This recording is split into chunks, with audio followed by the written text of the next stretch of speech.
Supreme immortal, अमर सम्राट। अध्याय 1। वह लड़का जो मर नहीं सकता था। रात के ठीक 12 बजे पूरे शहर की बिजली अचानक चली गई। आसमान में बादल गरज रहे थे और तेज बारिश सड़कों को सुनसान बना चुकी थी। शहर के पुराने हिस्से में एक लड़का अकेला सड़क पर चल रहा था। उसका नाम था आरव। आरव देखने में बिल्कुल साधारण था। साधारण कपड़े, शांत चेहरा और आंखों में ऐसी उदासी जैसे उसने जिंदगी में बहुत कुछ खो दिया हो। लेकिन उसके बारे में एक रहस्य था। वह मर नहीं सकता था। आरव को खुद नहीं पता था कि ऐसा क्यों था। जब वह सिर्फ 10 साल का था, उसके माता पिता एक रहस्यमयी दुर्घटना में मारे गए थे। उसी रात आरव भी बुरी तरह घायल हुआ था। डॉक्टरों ने कहा था कि उसके बचने की कोई उम्मीद नहीं है, लेकिन अगली सुबह आरव बिल्कुल स्वस्थ हालत में अस्पताल के बाहर खड़ा था। उसके शरीर पर एक भी चोट नहीं थी। उस दिन से उसकी जिंदगी बदल गई। 15 साल बाद भी आरव की उम्र वही थी। उसकी उम्र बढ़ती ही नहीं थी। उस रात वह अपने घर लौट रहा था कि अचानक उसके सामने एक काली कार आकर रुकी। कार से 3 आदमी बाहर निकले। उनके कपड़े काले थे और उनके हाथों में अजीब हथियार थे। एक आदमी ने कहा, आरव, आखिर हमने तुम्हें ढूंढ ही लिया।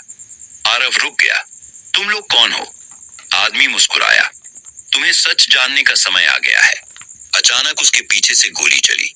गोली सीधी आरव के सीने में लगी। वह जमीन पर गिर पड़ा।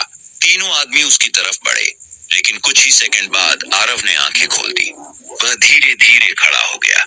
उसकी छाती पर लगी गोली का निशान भी गायब हो चुका था। तीनों आदमी डर गए। ये असंभव है। आरव ने पहली बार अपनी आंखों में चमक महसूस की।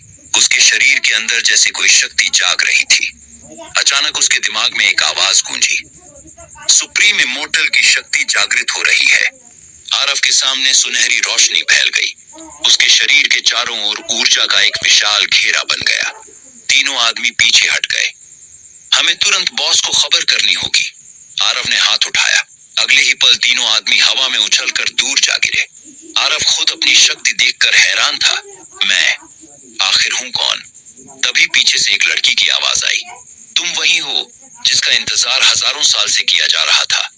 आरव ने पलट कर देखा। बारिश में एक लड़की खड़ी थी। उसका नाम था मीरा।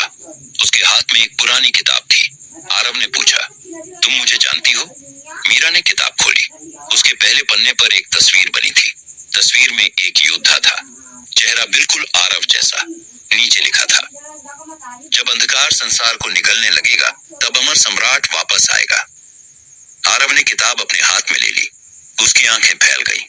ये किताब कहां से मिली? मीरा ने धीमे स्वर में कहा, तुम्हारे पिता ने मुझे दी थी। आरव कुछ बोल नहीं पाया। मेरे पिता? हाँ, तुम्हारे पिता मरे नहीं थे। आरव का दिल तेजी से धड़कने लगा। तो फिर वह कहां है? मीरा ने आसमान की तरफ देखा, उस जगह जहां से वापस आने वाला कोई इंसान आज तक जिंदा नहीं बचा। अध्याय 2। छिपी हुई दुनिया। मीरा आरव को शहर के बाहर एक पुराने मंदिर में ले गई। मंदिर के अंदर एक विशाल पत्थर की दीवार थी। मीरा ने दीवार पर बने एक चिन्ह को छुआ। अचानक पूरी दीवार कांपने लगी। पत्थर हटे और नीचे जाने वाली सीढ़ियां दिखाई दी। आरव ने पूछा, यहाँ क्या है? मीरा बोली, वह दुनिया जिसके बारे में इंसानों को कभी पता नहीं चलना चाहिए था। सीढ़ियों से नीचे उतरते ही आरव की आंखों के सामने एक अलग संसार खुल गया। विशाल पहाड़ हवा में तैर रहे थे। आसमान में चमकती हुई नदियां बह रही थीं। दूर हजारों योद्धा अभ्यास कर रहे थे। हर व्यक्ति के शरीर से अलग अलग रंग की ऊर्जा निकल रही थी। मीरा ने कहा, इसे अमर लोग कहते हैं। आरव चुपचाप सब देखता रहा। तभी सामने से एक बूढ़ा आदमी आया। उसने आरव को देखते ही घुटने टेक दिए। सुप्रीम इमॉर्टल वापस आ गए। उसकी आवाज सुनते ही हजारों लोग एक साथ झुक गए। आरव घबरा गया। खड़े हो जाइए, मैं कोई राजा नहीं हूं। बूढ़ा मुस्कुराया, आपको अपनी शक्ति याद नहीं है, इसलिए आप खुद को साधारण समझते हैं। मेरी शक्ति क्या है? बूढ़े ने आसमान की ओर हाथ उठाया। बादल अचानक 2 हिस्सों में बंट गए। आप अमर हैं, लेकिन सिर्फ अमर नहीं, उसने कहा।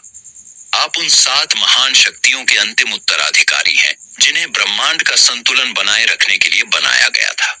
आरव ने पूछा, और मेरे माता पिता? बूढ़े का चेहरा गंभीर हो गया। तुम्हारे पिता ने तुम्हें बचाने के लिए अपनी सारी शक्ति त्याग दी थी, और मेरी माँ, उन्होंने तुम्हें छिपाने के लिए अपनी जिंदगी कुर्बान कर दी। आरव की आंखें नम हो गईं। 15 साल से वह मानता आया था कि उसके माता पिता एक दुर्घटना में मारे गए। आज उसे पता चला कि उन्होंने उसे बचाने के लिए अपनी जान दी थी। लेकिन इससे पहले कि वह कुछ पूछता, आसमान में काला तूफान उठने लगा। पूरा अमरलोक कांप उठा। बूढ़े ने ऊपर देखा। वे आ गए। आरव ने पूछा, कौन?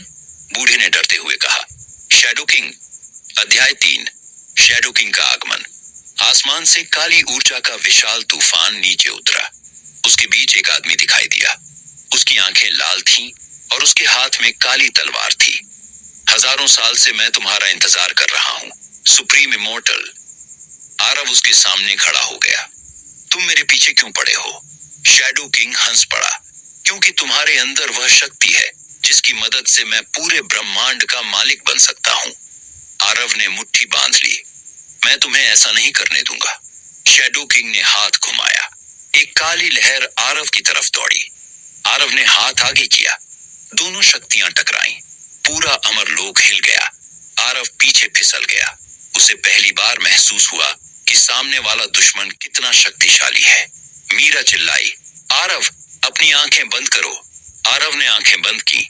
उसे अपने पिता की आवाज सुनाई दी, शक्ति को नियंत्रित मत करो, उसे समझो। आरव के शरीर से सुनहरी रोशनी निकलने लगी। उसकी हथेली पर 7 अलग अलग चिन्ह दिखाई दिए। बूढ़ा आदमी चिल्लाया, 7 अमर शक्तियां। शैडो किंग पहली बार डर गया। आरव ने आंखें खोली। अब उसकी आंखों में सुनहरी चमक थी। उसने हाथ उठाया। अब मेरी बारी है। एक विशाल ऊर्जा विस्फोट हुआ। शैडो किंग पीछे जा गिरा, लेकिन वह मरा नहीं। वह मुस्कुराया, तुम अभी बहुत कमजोर हो, और काले धुएं में गायब हो गया। आरव ने उसे जाते हुए देखा। मीरा उसके पास आई। यह सिर्फ शुरुआत थी। आरव ने पूछा, क्या वह वापस आएगा? मीरा ने सिर हिलाया, हाँ, और अगली बार वह अकेला नहीं आएगा। आरव ने आसमान की तरफ देखा। उसके चेहरे पर पहली बार डर नहीं बल्कि दृढ़ता थी। तो फिर मुझे तैयार होना होगा। अध्याय 4, अमर सम्राट की शपथ। अगले कई दिनों तक आरव ने प्रशिक्षण शुरू किया। उसने तलवार चलाना सीखा, ऊर्जा को नियंत्रित करना सीखा, हवा में चलना, बिजली को रोकना और अपनी शक्ति को 1000 गुना बढ़ाना सीखा। लेकिन सबसे मुश्किल था अपने अंदर छिपी 7वीं शक्ति को जगाना। मीरा हर दिन उसके साथ रहती। धीरे धीरे दोनों के बीच एक गहरा रिश्ता बनने लगा। एक रात आरव ने पूछा, तुमने मुझे इतने सालों तक क्यों खोजा? मीरा कुछ देर चुप रही, फिर बोली, क्योंकि मेरे पिता भी तुम्हारे पिता के साथ थे। आरव ने उसकी तरफ देखा। क्या तुम्हें भी उनसे कुछ मिला था? मीरा ने अपनी गर्दन से एक छोटा सा लॉकेट निकाला। उसमें आरव के पिता की तस्वीर थी। उन्होंने कहा था कि जिस दिन तुम वापस आओगे, यह तुम्हें दे दूं। आरव ने लॉकेट हाथ में लिया। अचानक उसके सामने एक दृश्य दिखाई दिया। उसके पिता एक विशाल किले में कैद थे और उनके सामने शैडो किंग खड़ा था। आरव चौंक गया। मेरे पिता जिंदा हैं। मीरा ने सिर हिलाया। हमें उन्हें बचाना होगा।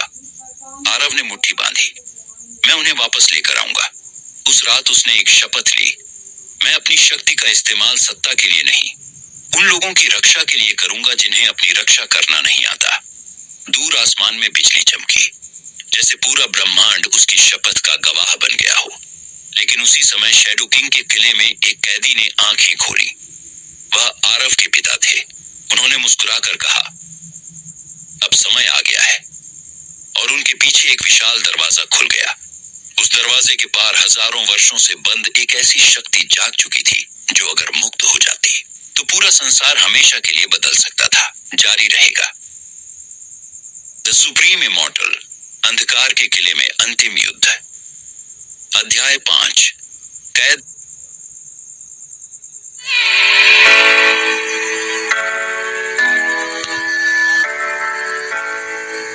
पिता का रहस्य। अमरलोक में सुबह हो चुकी थी, लेकिन